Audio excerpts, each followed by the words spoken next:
మహిమ కలుగునుగాక. ఈరోజు దేవుని వాక్యాన్ని వింటున్న ప్రతి ఒక్కరికి ప్రభువు నామములో నా వందనములు తెలియజేస్తున్నాను.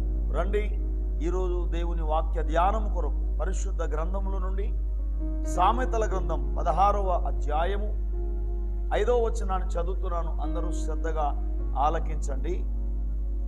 గర్వ హృదయులందరూ యెహోవాకు ఏయులు, నిశ్చయముగా వారు శిక్ష నొందుదురు.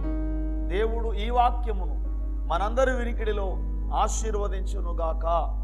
ప్రభునందు ప్రియులారా, మనము చదువుకున్న లేఖన భాగములో ఆనాడు పరిశుద్ధాత్మదేవుడు జ్ఞాని అయిన సొలొమోను రాజు ద్వారా రచించిన ఈ యొక్క సామెతల గ్రంథంలో 16వ అధ్యాయం 5వ వచనంలో మనం చూస్తే, గర్వ హృదయులందరూ యెహోవాకు ఏయులు, నిశ్చయముగా వారు శిక్ష నొందుదురు.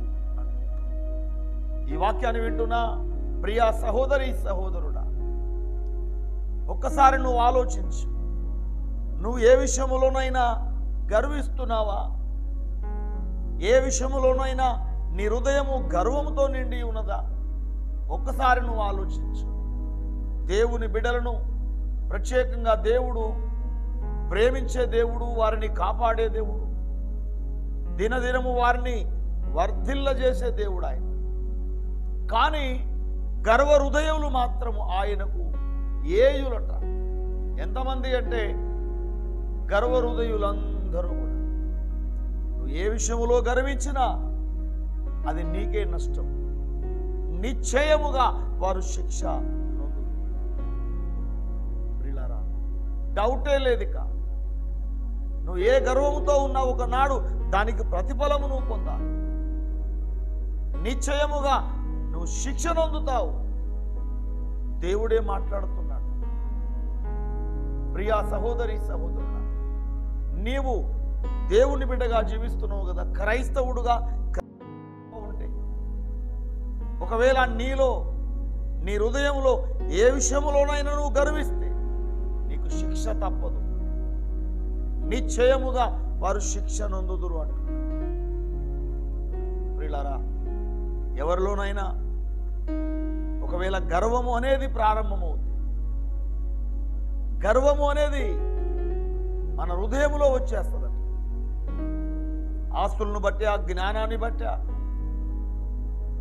ప్రియ సహోదరి సహోదరుడా, దేని విషయంలో నువ్వు గర్వించినా అది నీకు ప్రమాదం.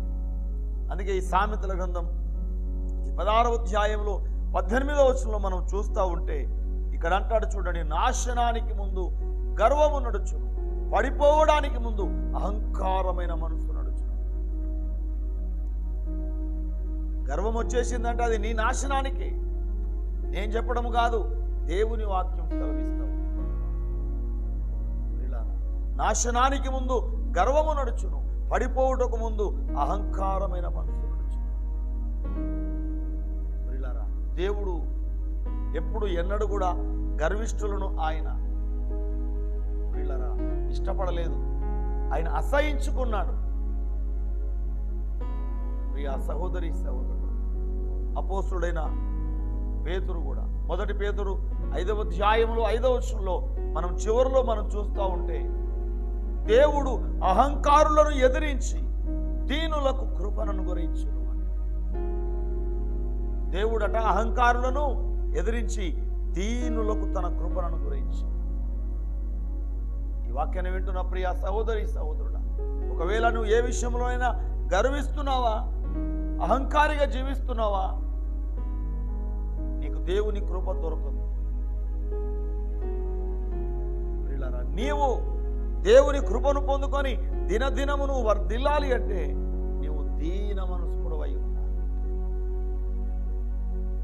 నిన్ను నువ్వు తగ్గించుకున్న వాడుగా ఉండాలి. దీనులకు మాత్రమే కృప దొరుకుతుంది. ప్రియా సహోదరి సహోదరు, ఈనాడు నువ్వు తగ్గింపు కలిగి జీవిస్తే, దీనత్వం కలిగి జీవిస్తే, ఒకనాడు నిన్ను గొప్ప స్థితిలో దేవుడు నిలబెడతాడు. ఒకవేళ నువ్వు గర్విస్తే నిన్ను నీవే కూలగొట్టుకుంటావు. నీ గర్వమే నిన్ను నష్టం చేస్తుంది. నీ గర్వం నీకు శిక్ష తెచ్చి పెడుతుంది. ప్రియ సహోదరి సహోదరుడు, అదే 1 పేతురు 5వ అధ్యాయంలో 6వ వచనంలో మనం చూస్తా ఉంటాం. దేవుడు తగిన సమయమందు మిమ్మల్ని హెచ్చించున్నట్లు ఆయన బలిష్టమైన చేతి క్రింద మీరు దీన మనస్కులై ఉండు. దేవుడు తగిన సమయమున మిమ్మల్ని హెచ్చించున్నట్లుగా దేవుని బలిష్టమైన చేతి క్రిందనట మీరు దీన మనస్కులై ఉండు. దేవుడు నిన్ను హెచ్చిస్తాడు. నీ ప్రార్థన దేవుడు వింటాడు. నీ మొర దేవుడు వింటాడు. 34వ కీర్తనలో ప్రియులారా 6వ వచనంలో మనం చూస్తూ ఉంటే దావీదు భక్తుడు అంటాడు, ఈ దీనుడు మొరపెట్టగా యెహోవా ఆలకించును. అతని కలిగిన శ్రమలన్నిటిలో నుండి ఆయన వారిని రక్షించు. సహోదరి సహోదరి, నీ ప్రార్థన దేవుడు వినాలన్నా నువ్వు దీనుడుగా మొరపెట్టాలి. ఒకవేళ గర్విష్టిగా నువ్వు మొరపెడితే నీ ప్రార్థన దేవుడు వినడు. అందుకే పరిశుద్ధ గ్రంథంలో లూకా సువార్తలో 18వ అధ్యాయంలో 9-10 వచనాలు మనం చూస్తూ ఉంటే యేసు ప్రభు వారు ఒక ఉపమానం చెప్తాడు. తామే నీతివంతులమని తమను నమ్ముకొని ఇతరులను తృణీకరించు వారితో ఆయన ఈ ఉపమానం చెప్పాను. లూకా సువార్తలో 18-9-10 వచనాలు మనం చదువుతాం. ఏ ఉపమానం చెప్పాడు? ఒక పరిసయ్యుడు ఒక సుంకరి ప్రార్థన చేయడానికి దేవాలయానికి వెళ్ళారంట. పరిసయ్యుడేమో గర్వంతో ప్రార్థన చేశాడు. అతని ప్రార్థన తృణీకరించబడింది. కానీ ఆ యొక్క సుంకరి ఆకాశం వైపు మరి కనులెత్తుటకు ధైర్యము చాలక పాపినైన నన్ను కరుణించు అన్నాడు. యేసయ్య అన్నాడు, అతని కంటే ఇతడు నీతిమంతుడుగా తీర్చబడ్డాడు. మనకి చివరిలో అక్కడ 14వ వచనంలో అంటాడు, తనను తాను హెచ్చించుకునేవాడు తగ్గించబడతాడు, తనను తాను తగ్గించుకునేవాడు హెచ్చింపబడతాడు అని యేసు ప్రభువారు మనం చెప్పారు.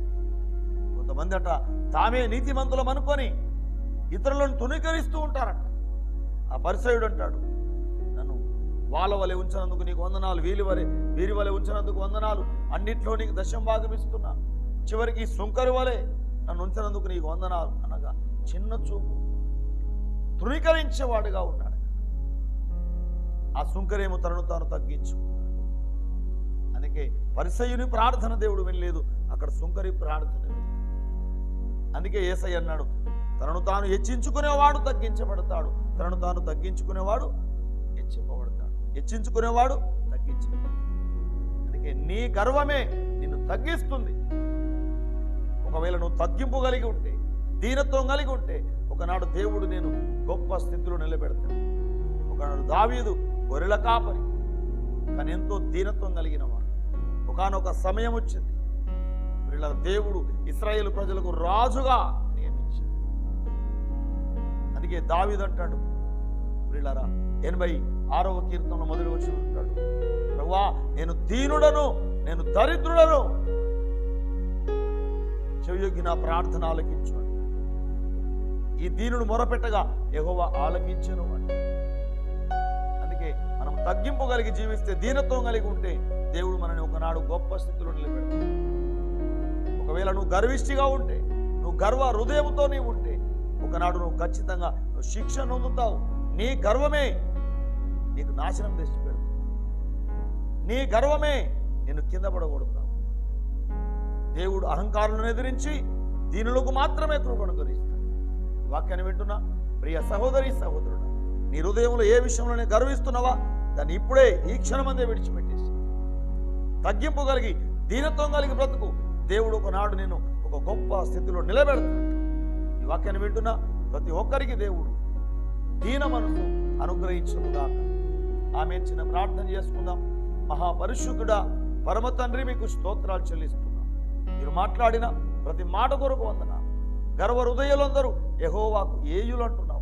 నిశ్చయముగా వారు శిక్ష నొందుదురు అంటున్నాం. ఈ వాక్యాన్ని వింటున్నాం ప్రతి ఒక్కరిలో కూడా ఏమైనా గర్వం ఉంటే, ఏ విషయంలో గర్వించినా ఆ గర్వాన్ని ప్రతి ఒక్కరు తొలగించుకొని ఎదుట ఒప్పుకొని విడిచిపెట్టిన ఆయన, తగ్గింపు కలిగి దీనత్వం కలిగిన ఆయన నువ్వు మొరపెట్టడానికి కృప చూపండి. ఆయన గర్విష్ఠుల ప్రార్థన మీరు ఆలకించే దేవుడు కాదు, దీనుల ప్రార్థన ఆలకించేవాడు.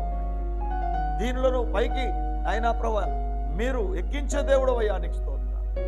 ఆయన ఆశీర్వదించే దేవుడు వ్యాపించుతుంది. వాక్యాన్ని వింటున్నా ప్రతి ఒక్కరిలో తగ్గింపు, దీనత్వం మీరు కలగజేయండి. ఇదిగో ప్రభువా, ప్రతి ఒక్కరు నీ ఆశీర్వాదం పొంది ముందుకు సాగునట్లుగా మీరు పంపచ్చు. ఆయన ఎవరైనా బలహీనంగా అనారోగ్యం ఉంటే మీరు ముట్టి స్వస్థపరచండి. యేసు నామమున ప్రార్థిస్తున్నాము తండ్రి, ఆమేన్. Praise lord. దేవుడు మిమ్మలను, మీ కుటుంబాలను గొప్ప స్థితిలో నిలబెట్టునుగాక.